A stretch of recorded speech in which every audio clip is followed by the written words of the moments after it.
Thanks for coming back to the Magical Crystal Wonderland. I'm very excited today to be introducing Kelly Sammy. Thank you for coming. Thanks for having me.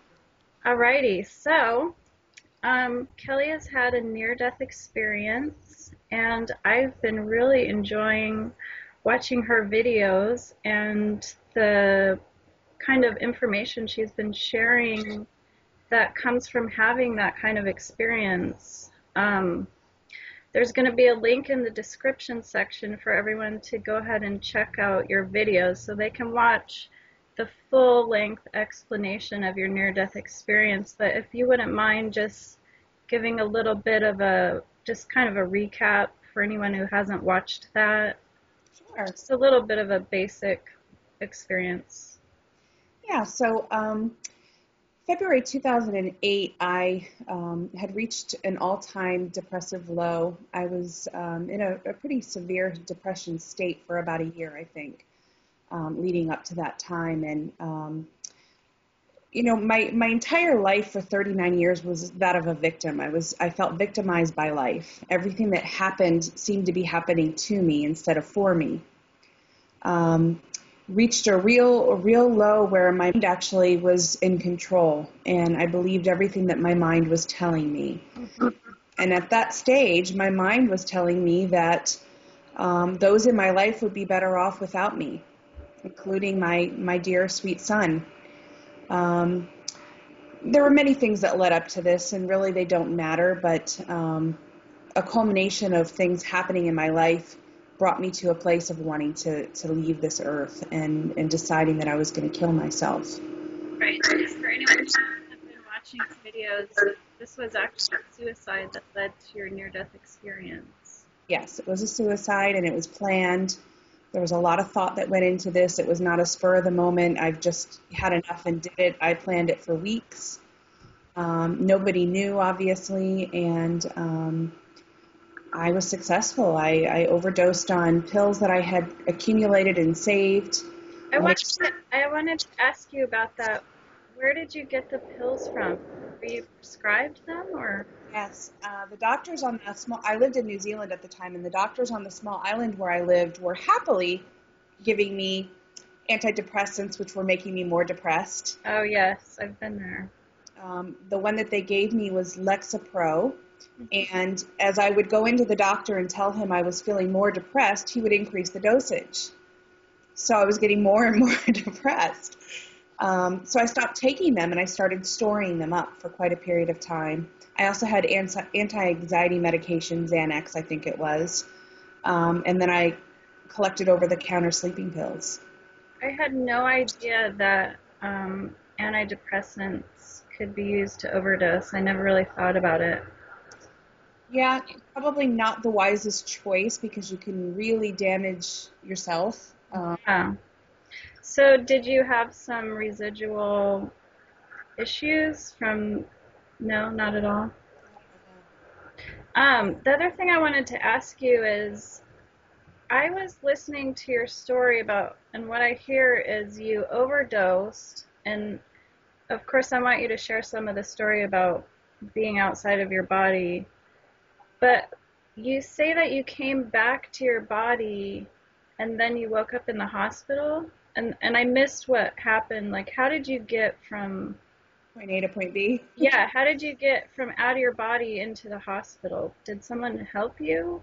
Yes. That part of my story I've kept somewhat intimate, and the reason I've done that is because it involves another person that isn't necessarily ready to be in this raw place yet, and I totally respect that. You have to remember that I made a choice that impacted a lot of people. Right. And the one person that this impacted dramatically was my partner at the time. So you called for help once you came back to your body? Yeah, so I was met by ambulance workers, and I was airlifted to a hospital, and yeah, that's basically where I start remembering what happened. It all starts to come together for me. Okay, well, we definitely are, like, I think this will help a lot of people because, especially, and I think you're quite aware of your part in this, that having this experience and being able to share with people. I mean, it it snapped me out of a depression almost like that, hearing your story, because it's so much of our own doing, our issues and our ideas that we're believing. But I just wonder if you can share a little bit with us about why you were so depressed. Sure. In my depression, I had made some really uncharacteristic choices in my life, and I had done some things that propelled this. I'm actually writing a book about it now, and there's some real raw openings here for me, even in going back to the things that I did and how uncharacteristic they were. Really relevant to what depression does to people, and why you hear stories of people having affairs or committing crimes when they're in their deep states of depression. Honestly, I had reached a stage where I was so depressed I just wanted to feel something. So I started doing some really uncharacteristic things to feel. Some of these things led me into legal trouble. And the legal trouble became so large that I felt like I could not get over that hurdle. And I honestly felt like some of the implications from that legal trouble were going to impact my family. And I just didn't want it to involve them. So my mind convinced me that if I were to kill myself, it would all go away for them. Isn't it interesting what the mind convinces? Absolutely. Absolutely. I mean, when I talk about this, some people even say to me they're amazed that I'm not sobbing as I tell the story, and it's because it really is a story to me now. It's like reading a fable to someone. It's not who I am anymore, and so I can share it in its rawness. Sometimes I cry about it, especially when I start to think of my son and how it would have impacted him if I had been successful and really had gone for good. But the reality is I didn't, and it's just another story. It's just another story. This is about those people out there who haven't seen you yet. I'm getting a little feedback. Everyone can still hear me, but recognizing that we're in this story, and I've been saying this pretty much all my life, it's like we're the director of our movie, but so many people in the world have like kind of opted out of their mind in a way. They've like taken a back seat and they don't realize that they're director, and it's all. So this is how we get into this victim-minded thinking, is like we think all of this stuff is just happening to us because we've taken a back seat to our ego and let it start running the show, and we're not even aware that we're doing it. And so I'm sorry to interrupt you. The reason I started that thought thread is because I love how you share about the story. It's a story, and we can get caught up in it or not get caught up in it. We can watch it happen, or we can, watch it happen. It's how are you going to feel when you're watching it happen is really what it comes down to. Absolutely. And I think that a big realization for me in this was I couldn't be here today without having gone there. Exactly. There's no regrets for where I was. There's some sensitivity to the people it impacted, and there's a real awareness, which is why I've not shared for 4 years, that those people are still very wounded by some of this, and that's where they are with it. So there's a sensitivity and compassion around how I share and how much I share and how elaborate I share, and that is not because I'm hiding anything. It's really trying to be sensitive to those people. Right. Yeah. So would you share just a little bit with those of us who haven't seen your story, what it was like to be out of your body? And what I love about what you're doing is you're giving people a window to see things that, it's magical that this happened for you and that you're not, seeing it negatively. Obviously, you've worked through all that stuff, but it had to happen, and you have to be sharing this amazing view into the other side for those of us who haven't seen it. And I just, I really appreciate this perspective that a lot of us don't have. So if you could just give us a little bit of a window of what it was like to be out of your body and what you've learned and what you've brought back with you. Sure. So the sensation of being out of the body, I don't know why I'm getting so much feedback. Well, I think it has a little bit to do with the recording factor. Okay. Um, the sensation of being out of the body is a really hard one to put into words, and you'll hear me say that a lot. It's really hard to use tangible words that can equate to what it feels like. So Right. I do the best I can with language, but it really is limited. It's very linear and can only describe a very flat kind of 3D version of things. Yeah. It really is what you would imagine to feel like to be formless, because that's really what it is. It's not that you're invisible and your body's still there. You are truly without form. There is no organism happening. There's no eyes, there's no mouth, there's no hands, there's no feet, yet there's an awareness that you still are. That awareness is also different because there's no I in it. There's no me there. There's absolutely a complete drop of a me. And what I mean by that is this thing we talk about, no space, no time, no separation, is very real. There's just this experience of everythingness and nothingness at the same time, and I'm all of it. Beautifully in all of it. And it's a loving, kind, caring experience, and yet it's love like we never feel here. I mean, I know you can relate with your children. When I held my son and looked into his eyes, I never thought I could love that deeply ever again. And it doesn't even touch on what the love feels like there. It doesn't even come close. Our human love is so limited and brief, and that's why I tell people, even in these romantic stories and these other stories, love them and enjoy them and be with them, but don't make it everything. It's not everything. Yeah. And that experience never leaves us. The mind wants us to believe that it leaves us, but this formless thing we each do in our sleep. We do it at night when we shut down, and we're united with that in many ways when the mind and the ego are quiet. The knowing that I was there without any need to understand where I was or any thoughts happening, because there are no thoughts there either. It's just isness. It's just a complete isness of this experience.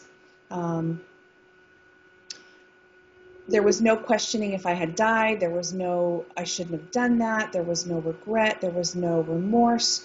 There was no concern. I know that sounds heartless, but when you're in that state, you are just aware that everything is as it should be. There's no concern that you've hurt anyone, which is why I love working with people who have transitioned, because I can offer them that remembrance that those who have left us and are out of their bodies are no longer suffering for us or with us.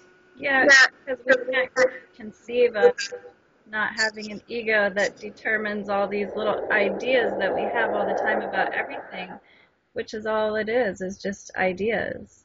So that makes perfect sense. Yeah, we put our humanness on, Yeah.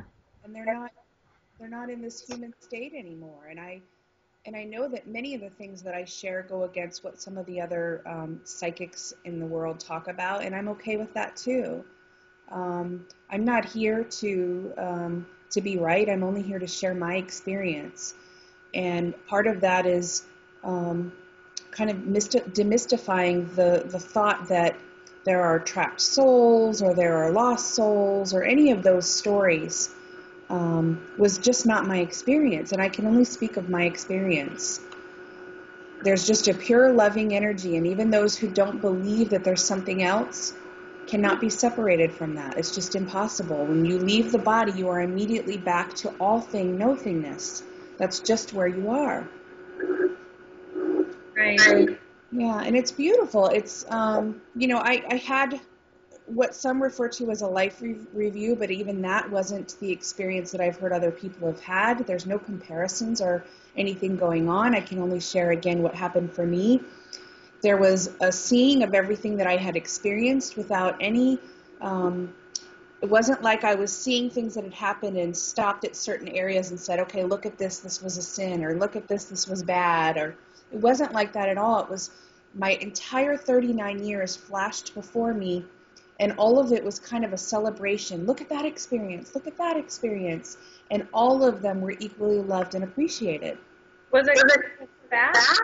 I mean, time is existing where you are, but I can't imagine like the 38 years that I can't imagine it going like seeing all of it. Can you try to because we're verbalize that a little bit? so linear here, and it's fascinating because this whole life is just it really is a snap of the fingers. Right.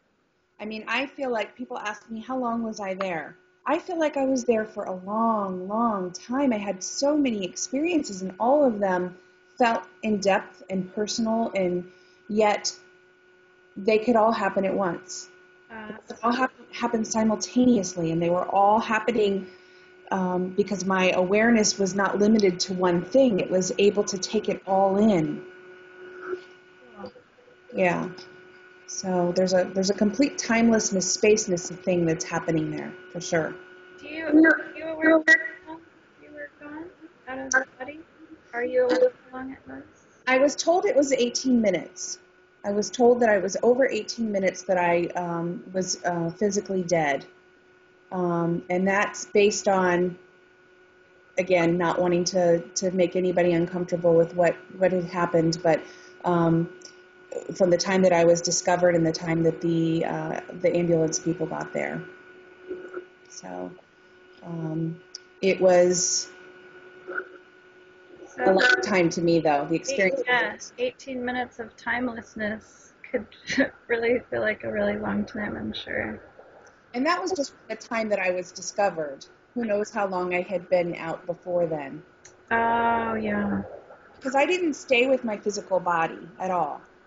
Once I witnessed this from above my SUV and saw the body going, I was off to another place. There was no desire to stay with that physical body at all. Right, and you mentioned that it was like completely painless to leave the body, but to re-enter the body, that was a different story. Yes. I'm sure you had to totally reacclimate. Yeah, there was, part of this, I did take psychotropic drugs. I put drugs into my body. I drank little pre-mixed, which I'm a drinker, so to drink at all was a big deal, and then to combine that with drugs. So there was some detoxing, I'm sure, that my body was doing. But all my senses were also awakened, so the body was in complete shock. All of a sudden I had, clear vision, clear hearing, clear. My synapses was on fire. Wow.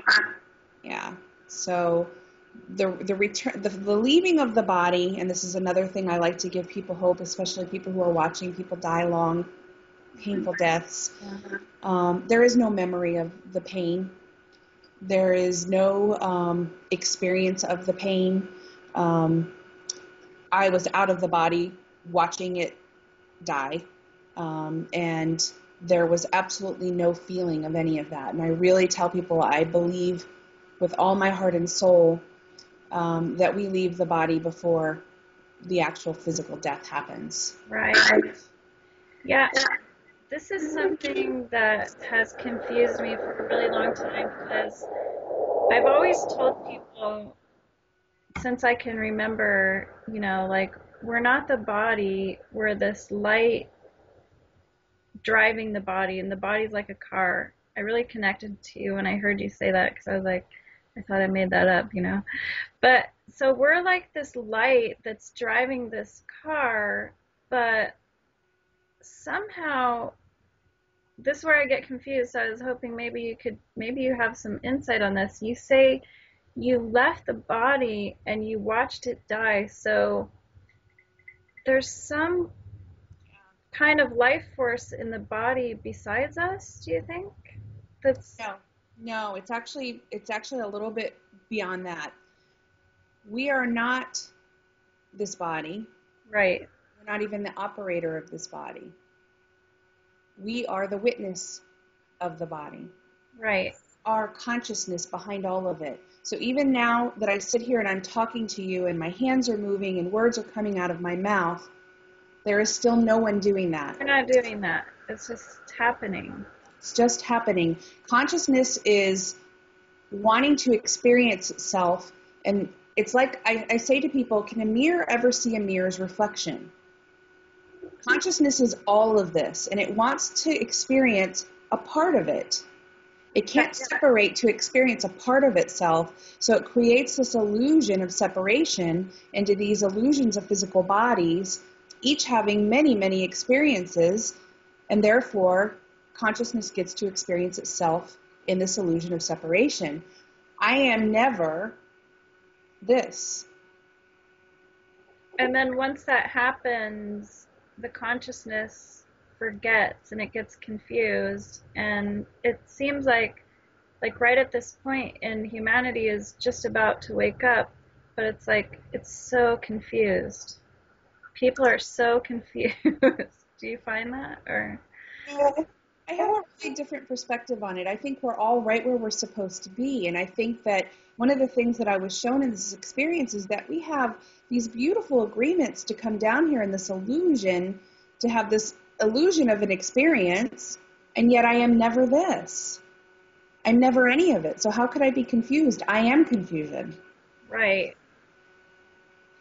The thought that people are confused is the mind saying that this shouldn't be happening. That's my thought. And everything is happening perfectly. Right. Every single thing. And people get angry when they hear that. Well, what about the wars? And what about the people malnourished? And what about the... And my response to them is, I've even come to peace with the fact that there is a story that I was molested by my grandfather at the age of 3. How could I come to peace with that unless there is a realization and a knowing that that never really happened? Yeah, well, I mean, I've come to a place where I can look at my molestation and every single thing that has happened in my life. I mean, you couldn't have become what you are without those things happening. It had to happen. That's what I wanted to get in with too with you after we put a little base down about your experience was you say that everything is planned already, and I like how you call it the map. Yeah. We are absolutely choiceless in this. Yeah, can you share on that? I love how science is finally catching up with it. Yeah, I love that too. They're finally catching up with it, and even that's a story. And, there is no me here. There's no person sitting in this chair doing anything. There's an illusion of that. Right. And even that's beautiful. And consciousness is going, oh, what a cool experience. And this story of Kelly is just that. The thought that I'm choosing to sit here and talk to you right now is insane. This is all happening. There's no one doing any of it. And it's just unfolding organically and beautifully, and all of it is loved. It will be loved. It's here, it will be loved. The thought that I have a choice to do this or that, or the thought that this or that should not have happened, is complete insanity.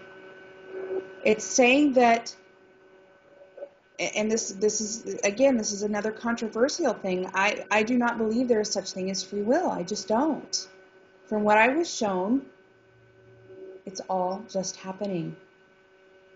Yeah, ever since I came aware of the videos, it's been a huge perspective shift for me because I've never really known. I guess I just always made an assumption that I was the doer and the maker of all of this reality. And when you say it's all planned, just whether it is or not doesn't matter, but for me to shift my perspective and look at it that way has changed things a lot for me. It's made me more accepting. It's made me more peaceful. you know, continue on and on and on. But it's like, I can see how that would make people really upset if Well, I they're have attached to that idea. he says, the truth will set you free, but first it'll piss you off. And I love that because Sure. think about what choice says. What choice says is that you can do something wrong. What choice says is that you have choices and you could pick the wrong one. Yeah. What choice says is that there are alternatives to this reality. And that just can't be because I'm all of this. What alternative is there to all of it?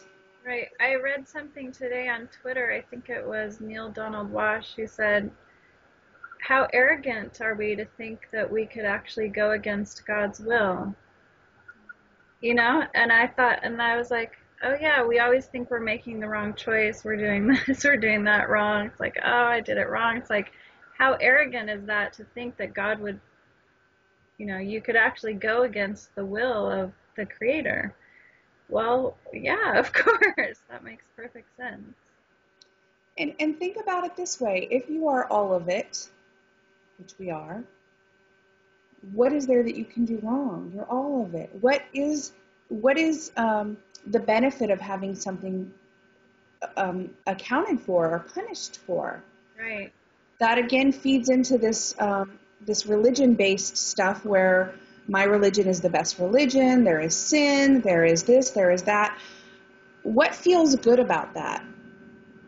As you said, when you just were allowing this to kind of float in your experience and just maybe accept it for a little bit, just be open to it. Just look at it. Yeah, just look at it. Just be Yeah. open enough to look at it. There is a peacefulness that sets over the body. I can't do this wrong. What more loving could anything be but to say, go play. Yeah, exactly. Go play. You can't do this wrong. And that has been my experience here. And that was my experience in my transition was, the one most powerful, beautiful thing that I brought back with me was a meeting with what I knew to be Archangel Gabriel. And what was said to me was, your only role here is to breathe and not resist. I've been saying that to people. I mean, how could you resist when you know that you can't do it wrong? Yeah. It's just unfolding, and there's just a loving and a welcoming about it because it is. It just is.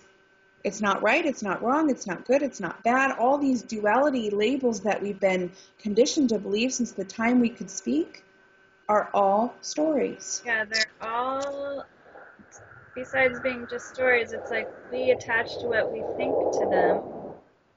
You know, we think things about the story that's happening, and that's where all the pain comes from. I gotta say, it's like, I mean, everything unfolds perfectly for me at all times, and I've always known this. And even if I get depressed, I know that. And it's like watching it happen, nothing really perspective shifting has happened to me in a while until I really, really needed it. And that's when your videos came into my awareness. Of course, that was all planned perfectly, because right when I was so depressed, I heard your story. And I mean, I can't tell you, Kelly, how many times I've thought about killing myself, and I know that there's billions of people out there who have felt the same way. It's amazing how we keep going sometimes through that kind of mental pain. But, you know, that happening, that synchronicity of you going through that experience and sharing it and me finding it right when I was like so on the edge of just like, maybe I'm really not supposed to go through this pain anymore. And then, you know, going into Byron Katie's work, I literally assaulted myself with her videos. I don't think there's any more that I haven't seen. I'm looking every day. So for like 2 weeks solid, I was just listening to her and going through the work that she does with other people. So if you get online and watch her videos, she goes through the work with other people. And just the sound of her voice is so soothing, and the peacefulness and the sparkle in her eyes, and the way that she doesn't let people get away with, kidding themselves only 100% of the time. It's just so exactly what I needed at that time. And it's really been a really short time, and I feel like I've been brought back to myself. And that's the main reason I wanted to share your story with people, is because for me, it was so powerful to hear your experience. And I'm sure you're aware that you're helping a lot of people just by sharing this. Yeah, it wasn't easy to come back and start telling everyone, hey, I found myself.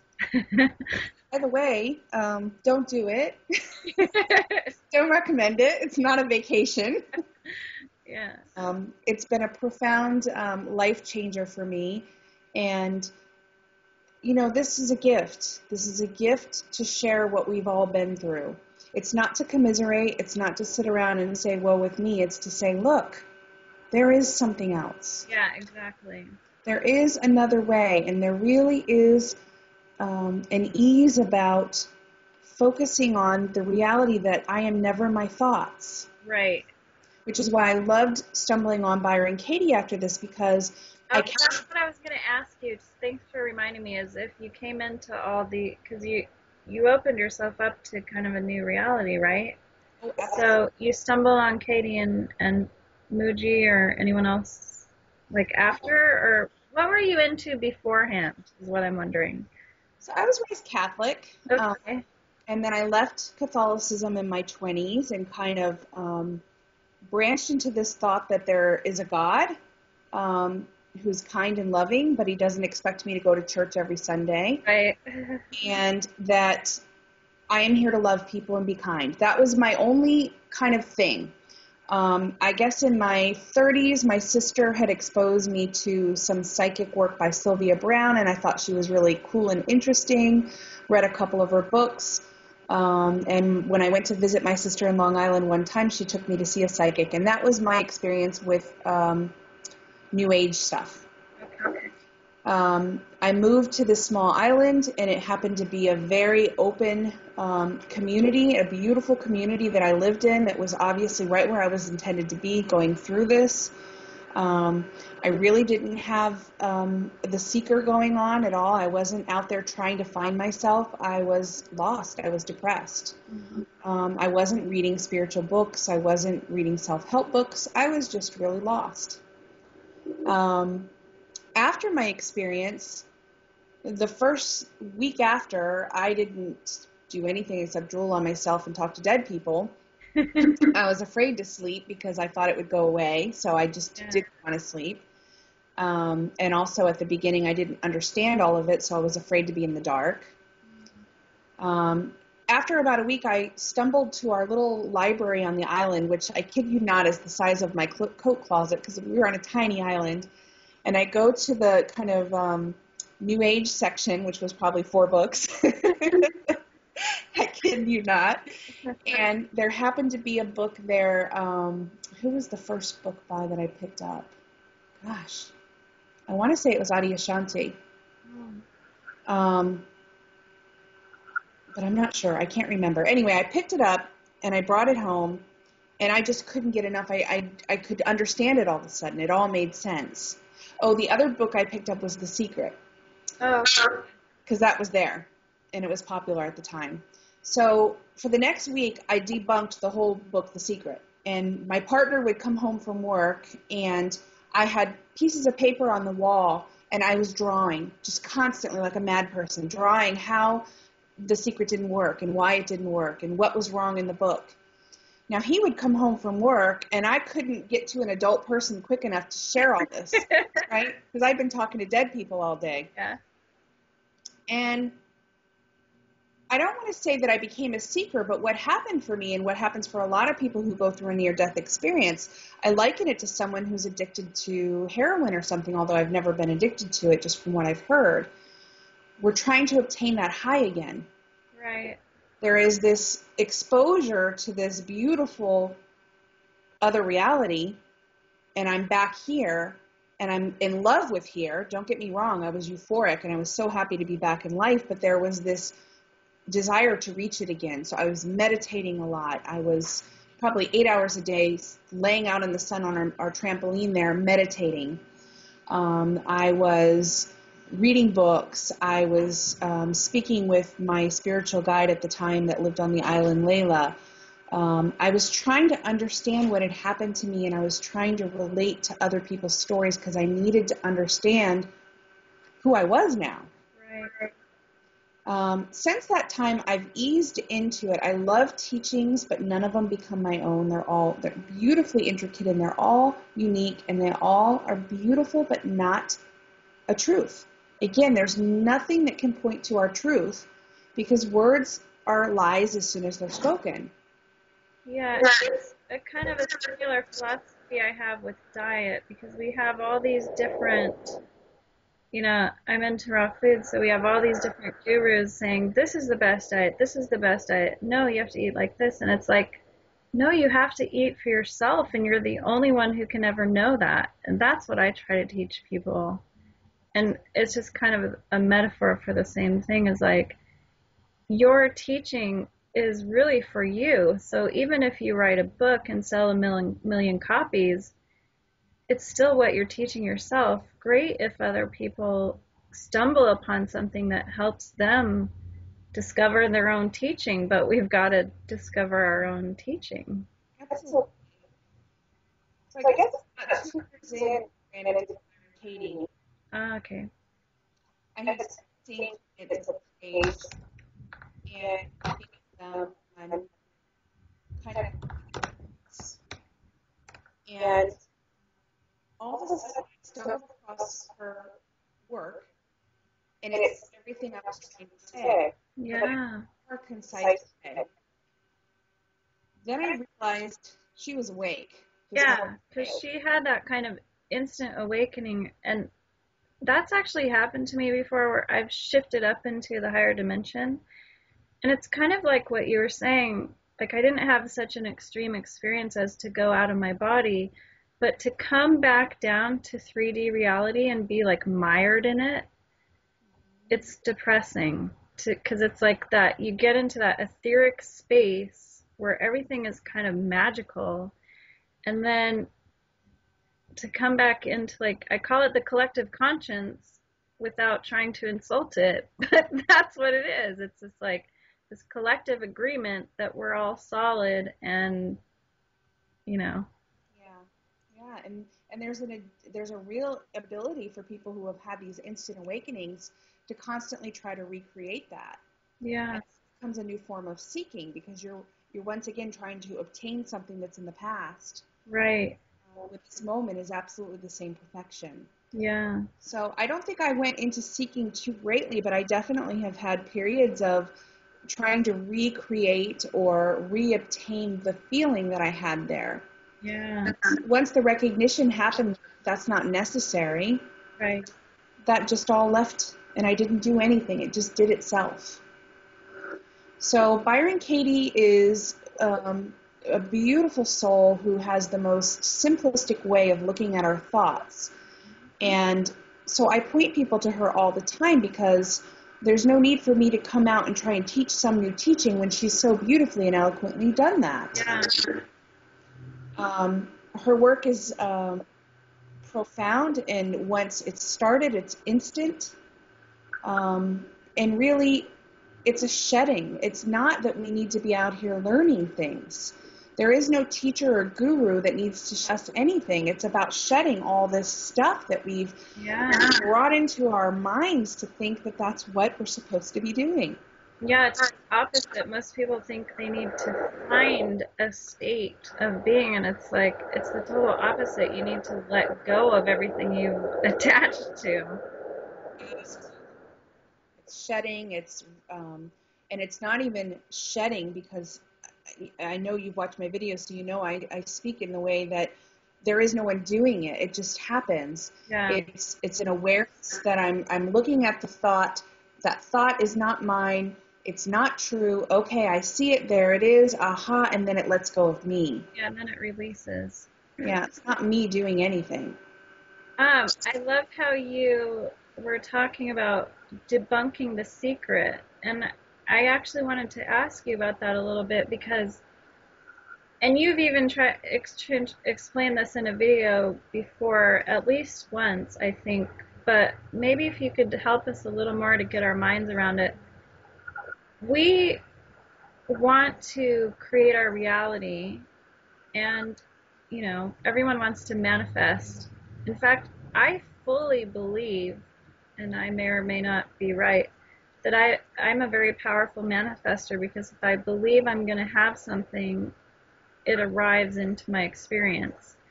So where's the medium between us creating our reality and everything is already planned? Where does that meet? Does that meet at all? No, because meeting means that there's separation. Okay. Meeting means that there's a here and a there. I'm all of this. What is there to manifest? Whatever's coming into my experience is exactly what's intended. I love to do vision boards. I love to do beautiful things that I hang on my wall of things that I would like to have, and yet there's an awareness that if I'm sitting down and doing that, that's what's intended. Yeah, so it's already intended to come your way, and it just comes into your experience to have the idea to want it. Is that something like that? So this is the way I describe it for myself. Okay. So I sit down and I do a vision board, apparently. Yeah, I apparently do that too. And I apparently pick out beautiful things that are apparently coming to me in that moment. Okay? And 3 weeks later, some of them start to come into my experience, apparently. And then I'm all jazzed and excited because I manifested those. It happened. I'm not separate from any of those things. I never was. None of them are even real. They're all part of this illusion. And so it's beautiful and it's fun. When you get this, it's just this beautiful, fun joyfulness about it without any expectations. And I can just allow whatever's coming. And if my vision board at the end of the year is not fully met, there's no sadness at all. That's how it's intended, apparently. So certainly I don't mean to debunk anyone's hope. Whatever is coming is perfectly what is intended for us in this moment, in the next moment, in the following moment. This place is a place of abundance. That's all I see. And when there is this complete acceptance of what's coming, all of a sudden the desire to try and manifest anything kind of goes away anyway. I've had this happen to me, and then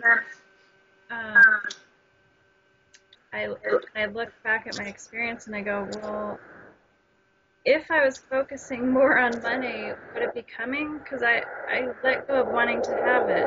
I really did. Like, I really let go of needing stuff, and I'm really just kind of, this has been for the past few years, just kind of watching my life happen. And there's still things that I feel like I apparently need to do. Apparently I'm making a movie, et cetera, et cetera. So I'm doing these things, but I really don't feel like I need anything. So, but when I do focus on stuff, it comes into my experience. And it's like you were explaining, it's like, to me, it's like, I don't know if you've ever seen Star Trek, but you're in the hologram and you're watching it just happen, and then all of a sudden you realize that you're the one making it happen, and so you can start pulling things in if you want them. And I found that the more that I believe that I'm doing that, the more that it happens. So I don't know if it's like, you know what I'm getting at? I do. And that's a beautiful story. and so stay with that. If it brings you joy, then stay with that, right? Yeah. I know that a lot of people in this spiritual kind of area, and I hear it a lot, I'm manifesting this and I'm such an amazing manifester. Beautiful. Yeah. I love that. I'm not going to ever walk up to someone and go, well, actually. manifesting anything. It's just happening. Right. I mean, the reality is, if there's joy in this, do more of it. Yeah. It's that simple. Do more of it, and have fun with this place. Have fun with this place of creating energy and pulling things to yourself. That's right where you're supposed to be. There's no right or wrong that can be done here. That's the gift in this. And certainly, I can only speak from my experience, right? We have everything we need right when we need it. Yeah, for sure. And the more we notice that, I always tell people the more you pay attention to what you want happening, it's like pay attention to the fact that you're right here, right now, with everything that you need. So why are you in the future at some time when you don't have what you need? Because that's never going to happen. Even if you're broke, you're still going to have what you need. I've found. Another thing manifesting to me is that there's something absent. I am never without. Yeah. So what is there to manifest? You broke up for just a second, but I heard that you say there's something absent, and there's never anything absent. There's never anything absent. Mm-hmm. So what is there to manifest? The illusion is that there's something missing. And often when we're caught up in the thought of manifesting, we're missing what's right in front of us. We're so busy on the journey that we're missing what's right in front of us. Yeah, it's so true because, and then I love how Byron Katie, she says, Eckhart Tolle, their ideas are tandem. His is the why and hers is the how, or what? His is the what and hers is the how. And it's like we want to be in the present moment, but almost nobody. Okay, this is my story. Almost nobody that I see is in the present moment. They're trying to manifest. I've gotten to this place where I want less and less and less and less, and I just want less stuff to deal with. It's happening perfectly. I have everything that I need at all times. In fact, sometimes I look around and it's like totally ridiculous, everything that I've manifested, supposedly in my story. It's like I don't even need all this stuff. I have everything that I need to do what I need to do, and yet something in my mind will be like, okay, I just need this one more thing. Yeah. And then I'll miss the moment that's so precious and present. And then that's what Byron Katie has been so useful for with me, is like every thought that pops into your mind, and maybe you could talk about this too, because I love the way you explain this. The way that thoughts are just arising, they're not even us, they're just arising. Yeah, they're like raindrops. I use the metaphor that thoughts are like raindrops. They're just dropping into this experience. And I'm not calling them forward. I don't call the rain forward. It's just showing up. I live in Seattle where it rains all the time. So I could go, it's raining, I'm not going to go anywhere. I could say, thoughts are coming, I can't do anything. Yeah. I could just recognize that it just is. Thoughts are just dropping here. I'm not calling them forward. I have no control over them. But what I find is when they're inquired, they let go of me. Right. The proof that they're just arriving on their own is try to stop yourself from thinking. And who doesn't try to learn how to meditate so they can calm their mind? But so, okay, if you think that you're actually creating the thoughts, try to make them stop. And then you'll realize they're just coming, whether you have anything to do with it or not. So yeah. Just meet them with love. I call thoughts my 2-year-old tantruming children.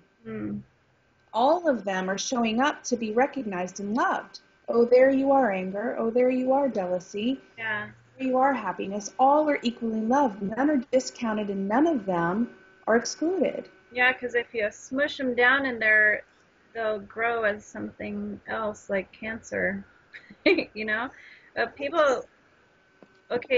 project onto me a lot of times that I need to be more compassionate or whatever. I'm a very different kind of teacher.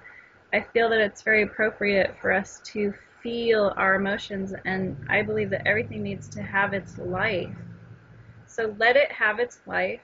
and then it'll be done. But if you just try to shove it down and pretend like it's not there, it'll fester. Or even take it a step further to recognize that you have no choice over it anyway. Yeah. Anger happens. Hmm. There's no doer doing it.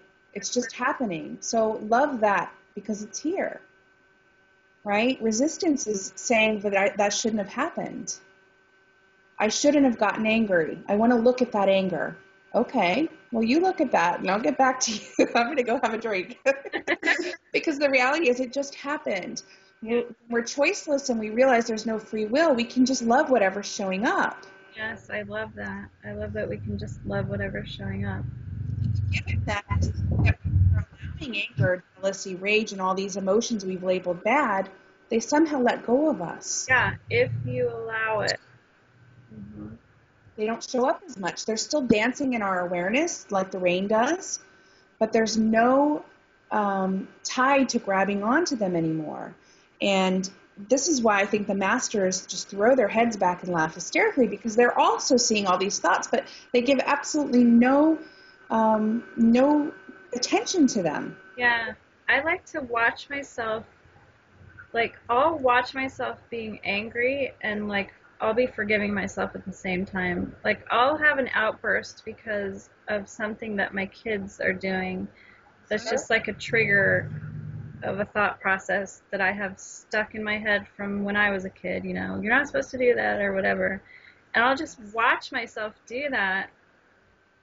And even as I'm doing it, I think it's so ridiculous that I'm doing it, and I'm just watching myself do it. It's become kind of like a comedy. You know, it's like I'm not really even mad. I'm just watching myself like pretend to be mad. Even the bigger gift in that is seeing that you're not any of it. There's a witness watching it happen. It's really right? kind of cool when you get to that space. Yes, it is. I mean, anger still happens. If I were to tell you that Kelly doesn't get angry, I would be lying to you. Yeah. If I were to tell you that I don't lose my temper, that I don't get jealous, that I don't have my feelings hurt, I would lie to you. And I'm not going to do that. I like the story that you told about someone was like, you still believe the story? It's like, yeah, even though we know it's a story, we can still get caught up in it. Yes, absolutely. I mean, the difference now is that there's an awareness that I'm in a story. So when it's happening, I already know I'm in the story. And I'll even say to people, I'm in a story right now. I'll get back to you in a minute. Okay, do that. That's funny. Just let me work through this, and I always do, and I pop right back out, and then I can laugh about it. But right now I'm going here, and that's where I need to be. And, you know, there's nobody sitting in this chair telling you that my experience has made me a saint or somehow special. There's nothing different here except awareness. Was anything shown to you about the body? And I want to kind of try to clarify what I'm saying is a lot of us are like health seeking. For me particularly, like the cleaner my body gets, the more clarity I have. So it's like the difference between looking through a clear window or a little bit dirty window is the difference I've experienced from having a cleaner diet. And I'm just curious, if has anything changed for you? Do you look at things differently since you've been on the other side? Did anything spectacularly change about how you take care of yourself, or you know what I'm saying? Definitely more kind to myself now. Alcohol is not something I can even enjoy anymore. I used to be able to have a glass or two and enjoy that, and my body just rejects it now. I know that's also another story, and that's okay. What I say to people is, this is my car. I'm going to take care of it. Yeah. And even that is a thought that I'm doing something, and that's just the story also playing out. Do what feels good, just like with manifestation. If it feels good to you, do it. It's a very unique and individual experience. Yeah. I love kinesiology. I love how you can pick up a piece of food and ask if this is good for you. Yeah. Really. And I love how the body tells us exactly what it needs. If we listen. Yeah, just listen. If I'm tired, okay, then I need a little more sleep today. If I'm grumpy, then I may be a little more hungry today. It's just really just, these are all stories happening. I'm not doing any of it. It's just loving what's happening and going with it, and not buying into other people's stories. That's where our suffering comes in. Well, I ate this and that's what my body needed. Well, that's good for you, Susie Tootie. That's not what I need, right? Yeah. So it's just listening to yourself and trusting that, just going with it, and then having no upset with yourself. I think the biggest thing is when we appear to apparently make a choice, and then we resent ourselves for making that choice. Yeah. Let that stuff go. Oh gosh, I tell all my clients, like, if you're gonna have a piece of cake, have a piece of cake and enjoy the heck out of it, because having a piece of cake with a side of guilt, you're eating the guilt, and the guilt is more anything than the cake, you know. It's like, it's so much worse, the thoughts that go into our mouths as we're, you know, eating it. Yes, absolutely. So, for sure. But the recognition that we're never this body, we never really are this body, and yet it feels so real and so, Uh, if you kicked my leg right now, I would say, ow. yeah, I wanted to ask if you have any insight on, to me, it's like, I know it's an illusion, at least theoretically I know it. I mean, I think when we really know this is, there's more awareness, but theoretically I know that it's an illusion. But if we look at the body and just how every organ is perfect, doing its perfect job, every cell is doing its perfect job, you know, the eye see, you know, you make saliva to digest food, and you know, it's just like a miracle, kind of a creation. Do you have any insight on, it's almost like a technology, it seems like. I call it it's a robot. Yeah. It's the most intricate robot that's ever made. I Yeah. never tell myself to breathe. I Yeah. don't remember ever telling myself to breathe, and that's the most important thing that this thing does, I would just right? think about that the other day. It's like breathing. I'm being breathed because I'm not doing the breathing, because I go to sleep, I forget. So when you say breathe and don't resist, it's like it just happens. It's But just, but when you connect with the thought of breath, notice the difference. yeah, for sure. Right? We take for granted this breathing is happening, but when I really connect with breath and I say, it's very intimate. Yeah. It's a real, okay, I'm here. Yeah. I'm connected again. I'm grounded again. So That's what I love about exercise outside. When I push my body just to the point it's like gasping for breath, I'm getting so oxygenated. That's what inspires me to work out. Not looking good or anything, but that feeling I get when my body is just being flooded with oxygen. I those love that. a beautiful thing. But having coming out of the body and then return to the body, there's also this awareness of how limited it is. Yeah. How unspecial it really is. I mean, it is a beautiful thing, don't get me wrong, but it's also there's an ordinariness about it. Yeah, I know what you're saying. Do you think that we're able to, with our thinking, improve the the limitedness of it? You know, like we know the stories of ascended masters who've moved up into like a higher vibratory state, and then they can bilocate and stuff. Where are you on that? No. I'm always that. Yeah. It's never separate from me. It's the thoughts that keep me separate from it. So it's not that the masters have obtained something that we're wanting to obtain. We always have it. It's always here for us. It's about letting the shedding happen. Yeah. There's no doer doing it. And as that happens, that just becomes a part of our reality.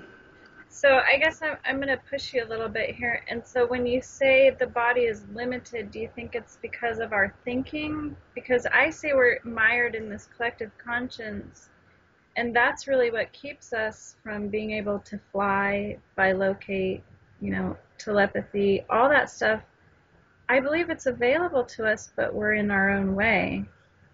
And I just think we're in this stage. That's why I talk about the confusion, but we're in this stage of humanity of like right before it's about to come back into our understanding, I hope anyway. With our pushing ourselves to believe that, or to open up that. I keep interrupting. You're about to talk and I keep. That's okay. That's okay. You know what I'm trying to say then. So that's again to say that we have choice, and it's to say that we have a choosing to reach for something more. This is all just happening. There's nobody doing any of it. The ones that are having different experiences than the others, that's just a story. There's no feeding into it. There's no comparing to it. Even in this return to my physical body, I've had experiences where I've rocked my legs through cement, and other people have witnessed it and thought that was miraculous. It's not that there's anything miraculous happening. It is that there is a complete knowing that none of this is real. Right. And right. I get so into that experience of that I experience it. Oh, and that's all that it is. There's nothing special or unique that I'm doing. What do you think about that? I might be wrong, but I think his name is Chris Evans. I'm not sure if I'm right, but he's like a magician who, I think I have his name wrong, but he's psychic, and he'll like tell people to write their name down, and he'll tell them what it is, and he'll like levitate and stuff. Maybe I don't know. Maybe you've seen this guy, but I wonder. I can't. Yes. Yeah. I can't see how he could really fake that, like right in front of a camera. So I feel like he has to be like stepping out of linearity or something. I don't know. See what I mean? Yeah. Do you remember the scene where he walks into the room and the little kid is levitating and bending a spoon? I remember you were talking about that the other day. There's no spoon. There's no spoon. There's no cement wall that my legs are shaking through. So none of this is real. Yeah. So the mind wants to grab onto how they're doing that. There's nobody doing anything. This is all just happening. What we are the eyes behind the lens seeing all of this. And the mind is saying, how do they do that? I want to do that. I want that. I want this. I want that. I want that. It's always wanting, and grabbing. And it's all just happening. There's no specialness to any of this. So Chris Angel is just a story. Just like Roger Rabbit on the cartoons. And you give Roger Rabbit very limited attention, and yet we grab onto Chris Angel because he's apparently a human being. Yeah. Oh, okay. Yeah, I see what you're saying. I look now around and I just see all of this as a big magic show. Yeah. I see this is a cartoon happening, and I'm not doing any of it. Well, I'll tell you, Kelly, when I moved up into a higher dimension, I call it the fifth dimension, but to be honest, I've only called it that because I've heard other people describe the fifth dimension. I don't know where I was, but I literally manifested things right before my own eyes, and I know that that's available. And it's just like, it just seems like, in my story, it seems like it's us thinking that we're so solid and incapable that's really preventing more of that from happening. I don't know. And that's a beautiful, beautiful experience. So have it. Absolutely have it. I mean, like I said, I still do vision boards. I still enjoy all of this. None of it has changed for me. There's still a celebration of life happening here. there's just a recognition that it's all just happening. Yeah. There's no resistance to it. There's a love of all of it. When you had the experience, was it kind of like you met Gabriel, Archangel Gabriel, and did he say a lot to you? Because you said that he said breathe and don't resist. I'm just wondering, did everything that you could understand kind of just was all there, or it was transmitted to you in some way? Because I mean, your perspective to me is very unique. It really shifted the way I think, and I'm just wondering, you left your body, and did you just like kind of see how it all was, or was it explained to you? That's what I'm wondering. So I had several experiences with what I call beings. Right. I'm assuming they're part of my bigger, broader soul family, if you will. Even though I don't necessarily even believe in there being a quote unquote soul anymore, because that again feeds into the separation theory, which I didn't experience at all. When I was there, I was part of all of it, and these beings that were presented to me, just what I call reminders to remember. Depths of information, and the way that it happens for me is still I almost want to say it's like packets of information. So I'll explain what I mean by that. Can I clarify something really quickly? Yeah. When you say, okay, we're all just all of it, but beings. So it's like, is it like an apparent separation that once you're out of the body, you no longer feel the separation? Because obviously there's you and there's me, you know, we're all of it, but we're all these little individual things. So just to clarify, when you say there were other beings, did you just feel like you were a part of them? Mm-hmm. Or Yep. I had the experience, I say when I first got there, because again, there's this illusion of time. right.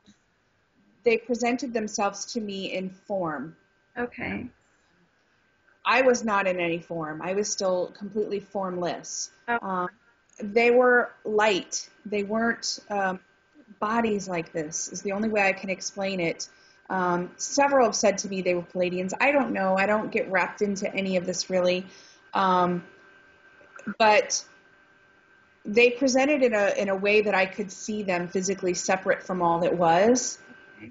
just as Archangel Gabriel did. There was an actual seeing of Archangel Gabriel. He was not part of all of it, if you will. Right. And I truly believe that's because it's what I needed then. Mhm. I needed something tangible to see. Right. Just like when I work with people who have transitioned, they will show themselves to me in form, just like you are right now. That's how visible they are to me. Right. So these beings basically gave me what I call downloads or packets of information. To this day, those packets become activated, and I find that when they come activated is when I need them. Right. So I'll be sitting with a client, and they'll say, "Are you a medical intuitive?" And I'll say, "No." And then all of a sudden, shoom, I get the medical intuition. Right. So I've learned not to say no to anything. Life is about yes. Mm-hmm. Some of the information is remembered from that experience, February 9th, 2008, and some of it is an awareness that February 9th, 2008 is not separate from now. Right. So it So just keeps unfolding.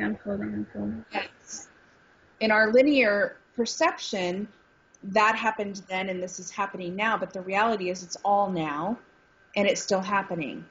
I've learned not to say no. What I was shown that day in my story was what I needed to come back with. But since that time, there's still this ongoing information or packets or downloads that I call them that are still happening for me. And that's what I use when I do work with clients. I say to them, it's not that I am tapping into past, present, or future. It's all of it's happening simultaneously. It's all in this now moment. So when a client comes to see you, and I get this too because I'm intuitive and I can help people, In fact, I can look at their body and see where they're blocked, and because I've done some studying, kind of relate what part of the body is, okay, your liver's blocked, that means you're angry at your dad, stuff like that.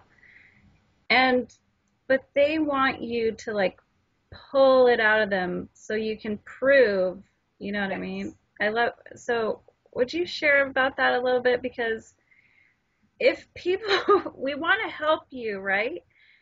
And you also want us to prove that we can help you, but it's this funny thing. I'll have people be like, I'm talking to them, I'm telling them, okay, you're mad at your dad, this is happening, this is being blocked. This is when you can jump in and say, yes, I'm mad at my dad, or no, I'm not. So I've watched a couple of videos of you talking about your clients don't want to share anything with you because they want you to kind of prove that you're psychic. Do you want to share about that a little bit? Yeah, I tell them up front, if you want to get the most out of this, be interactive. Yeah. I don't need you to give me much detail at all. In fact, I prefer the less I know, the better. But certainly, if something is coming forward and it's an area that you really are aware of, and that's part of it. What I want to first, I'm going to say this, and then I'm going to explain why I think they do it. Then work with me here. Allow this to come through for you. What I think is happening for them is often clients come with an expectation of what they think they need to hear. Oh, yeah. So they come in and they say, I am here today because I want to see my dead Uncle Fred, and I want to heal some things that were said before he died. And guess what? Dead Aunt Bertha shows up, and she's got a whole other plan for what this is about. Yeah. Right? Yeah. And so often their resistance or their holding back is because they have an expectation. Yeah. I have absolutely no desire to be right, and I tell clients that I don't need to be right in this. This work for me is of high integrity like yours is. I only speak from my heart, and whatever is coming through is intended. I know this because there's no choice here. It's just happening. And the people who get the most out of the sessions are the ones who come with an open mind and a willingness to hear what comes through without any expectations. What I will say to you, though, is whatever you say to them, although it may not plant the seed in that moment, you and I both know that they could be 6 years down the road. Yes. In this illusion of time, and something snaps and they go, Crystal told me that. Yep. Why didn't you listen? It happens So, all the time. yeah, so don't worry if they are giving that message to you. Just let that be their story. It's okay. Yeah. You can't do this wrong. Right. And I love that too now, knowing that like if I'm going to, be in your process of, I'm not a healer, but the universe may work through me to bring your awareness to your own healing. It might not happen today, it might happen 10 years from now, but it's going to happen exactly when it's going to happen, and I have to let go of it. I get attached too sometimes because I want to help people so much that I want it to be instantaneous, but it's just not always instantaneous. And a lot of times we tell people stuff and then, like you shared this on another video also, they don't even remember until later. So right. No need to be right. Yeah, it's funny. And that's the lesson for them. And it's all perfect. It's all perfect. There's no need to think that we could do it any other way. I know it couldn't be any other way. You've shared on this a little bit before, but like you had to kind of figure out like, these dead people are now being around, they're talking to you. You can't always, like stop this minute, and maybe it's not always appropriate for you to tell someone that Uncle George is here and they, have you found a balance?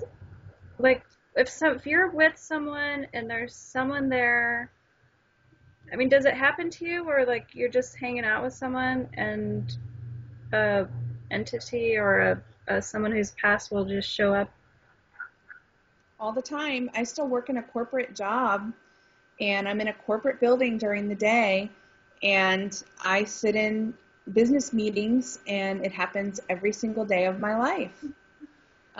It's become a balance of where it's appropriate for me to share. I'm still living in this illusion of being a corporate person. Yeah. It's how I provide for my son. I haven't made the full leap into my business yet. When I do, I may shift how I handle things, but for right now, it would not be appropriate to go up to my CEO and tell him his, Aunt Louise is standing here telling me something. The reality is, in the beginning, I didn't know that I had a choice, or appear to have a choice, to say yes and no to things, right? I thought that I had to deliver everything that was coming through. Yeah, that's what I wanted to expand on a little bit.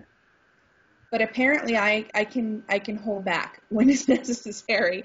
I have found that, and in fact, I have some girlfriends who forget that I'm psychic, which is nice. Yeah. They'll be around me all day, and then they'll ask a question, and I'll answer it, and they'll go, "Oh, I forgot you could answer that." Because I have balance now. And in the beginning, I don't know if you've ever seen the show. It's the only show somebody made me watch recently. She's called The Long Island Medium. I don't watch TV, so I haven't caught that. Maybe I'll catch it on YouTube or something. Yeah, she's a riot, and I think absolutely very much a legitimate psychic, but she takes a different stance. She goes through her town. She walks up to anybody. She's in the deli, and she's got the whole Long Island thing going on, and she's hilarious. She's just a riot. And I finally watched it on It's on TLC, I think. Okay. Anyway, her children are with her half the time. They're mortified. Their lives are completely centered around her being psychic. It's all she's about. And the one thing that I've said repeatedly in this experience is this whole psychic thing could leave me tomorrow, and I would not care. My awareness, that's a different story. Yeah. It really is. To me, the psychic thing is just another story. And there are times when I look at other people who are having these very, what I call ordinary, because from my perspective, they're ordinary, and that's just me looking in their story. And I have envy of them. Yeah. I have envy that their unfolding is just naturally, organically happening. They don't see dead people. They don't have near-death experiences. They just have what I call ordinary, and that, again, is just a story. And now I totally feel you on that. Sometimes I'm just like, if only I wasn't empathic, if only I never, got health interested, I could eat whatever I wanted, Just envy people who are less aware of some things that I'm too aware of sometimes. Yeah. I understand. Is there anything coming through for you around me at all? Well, you actually have people behind you. I wasn't going to say anything. I feel a grandmotherly figure on that would be your left shoulder, behind your left shoulder. She has long gray hair. So is this on mom's side or dad's side? This is on dad's side. This would be 2 removed. So your great-grandmother, she's saying.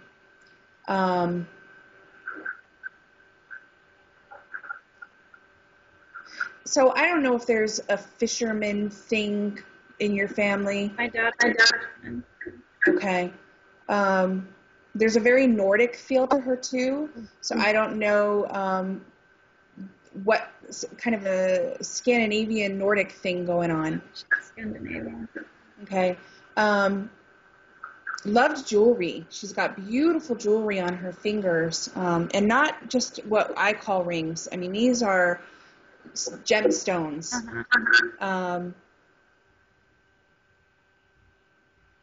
Okay. Belly dancing. I don't know what that's about, but I don't know. She's saying it would be good for you. I kind of got into belly dancing once for a little while. Okay. very lively. Um, she she definitely is around you, kind of in a gypsy way, if you will. Your free spirit and your zest and your love of life and just everything in it. She's saying taste, smells, sounds. She's very tied to you in that way. Um, Laughter is really important to your house, and that brings her closer to you because she's a very happy person, very jovial person, even though that wasn't necessarily what came through in this life for her. Just looking at one perspective. On the other side, so that would be your right side, I get almost a Jewish-looking man, if you will, or Amish. I don't know. He's got long hair, long mustache. The hair is dark. It's kind of messy, almost Grouch Marx kind of look going on. But I'm not necessarily feeling that this is a family member. I'm feeling that this may be someone that's guiding you. He says Socrates, okay? Kind of a mad, wonky, scientist-y guy. Intelligence is big around him, and he says disassembling the mind. So I'm assuming that means he's here to help you with this shedding of these thoughts. Interesting. And I would gather that Socrates is what you can call to him as. I find guides are really funny. They give me crazy names. Yeah. That's because there is no need for names. That's us wanting to label things. And they'll give us names that we need to attach so that we can refer to them. So I would imagine you could refer to him as Socrates. Okay, cool. Thanks for sharing that. I really want to encourage people to go check out your videos, and I mean, our dialogue has been great to open the conversation for people, but I really want to encourage people to, if they can, check into your daily videos because they really can give a perspective shift, especially for people who are struggling. And I know there's a lot of people struggling right now. I always know that if it's happening to me, I'm not alone. So I really want to encourage people to go check that out. Is there anything else that you think is really important that we didn't touch on today? So I think the biggest thing is if you take anything away from this, take away from this that you are not your thoughts. Yes, for sure. And maybe do some thought process around looking at that. That really is, it is the nemesis to look at. It's the only nemesis to look at. Oh, it's been so huge for me, and I thank you so much for that because I really reached out to you and you threw me in the right direction, and that, of course, that had to happen. But I would love to propel that forward and encourage other people to check out your videos, check out Byron Katie, and definitely if you're struggling, do inquiry on your thoughts because it's all about attaching to thoughts when it comes down to it. After everything we've talked about, it really just comes down to if you want a happier life, stop attaching to your thoughts. Yeah, absolutely. That's all there is here. Breathe and don't resist. The rest is just happening. I love that. Kelly, thank you so much for spending this time with me. I really appreciate it. And I'm just going to remind everyone that to check in the description section for a link, and I'll lead them to your YouTube site and as well your main website where you give readings for people. And maybe you just want to tell really quickly what you're available to help people out with. Sure. Most of the work that I like to do with people is just an open space. Come with some ideas of maybe what you think you want to accomplish, but come with an open mind. It's really about getting to the seed of the problem, which is, again, it's in the thoughts. It's nowhere else but in the thoughts that this shouldn't be happening, whatever this is. So it's a lot of turning things around and looking at them in inquiry. Any intuitive or psychic stuff that needs to come through will, and just a complete open space for whatever. Yeah. Cool. Thank you so much for sharing your time with me. Thank I you. really enjoyed it, and I will continue to enjoy your videos. I miss you when you're gone. Thank you. Okay, thanks, Kelly. Have a really wonderful day. You too. Bye-bye. Bye-bye.